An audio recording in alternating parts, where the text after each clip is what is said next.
Madame la présidente, mes chers collègues, nous soutenons bien sûr cette délibération sur le bouclier de sécurité et les attributions aux communes, aux subventions qui sont essentielles pour assurer la sécurité de nos concitoyens, et nous soutenons tous les équipements.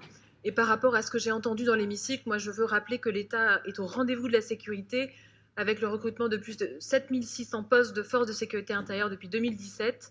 Alors moi je voulais vous faire partager quelques questions et remarques sur cette délibération. La vidéoprotection, c'est un outil efficace qui s'inscrit utilement dans le concept de prévention situationnelle, dont la pertinence ne fait plus débat et facilite l'identification des auteurs.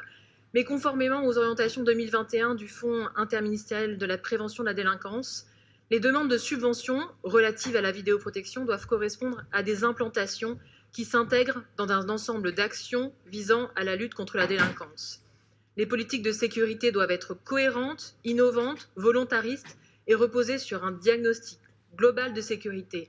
Et moi, je le vois dans ma commune à Courbevoie, les installations de vidéoprotection doivent s'articuler avec l'intervention de la présence humaine sur le terrain de toutes les forces de sécurité intérieure, police nationale, municipale, médiateurs de quartier. La lutte contre la délinquance ne doit en aucun cas se déshumaniser et repose avant tout sur l'existence de moyens humains adaptés en nombre et en compétences. Et moi, je me demande donc si l'attribution de ces subventions sont examinées en fonction des situations locales et des effectifs.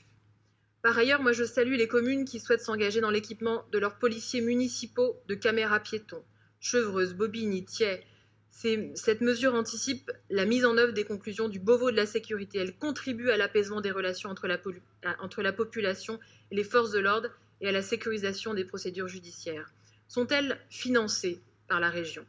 Enfin, s'agissant de l'achat de nouveaux véhicules indispensables à l'efficacité de l'action de la police municipale, notamment les motos, je regrette que toutes les communes éligibles aux subventions de la région n'aient pas fait le choix de la ville comme Antony, qui a opté pour des motos électriques, ou encore de Boissière-le-Roi.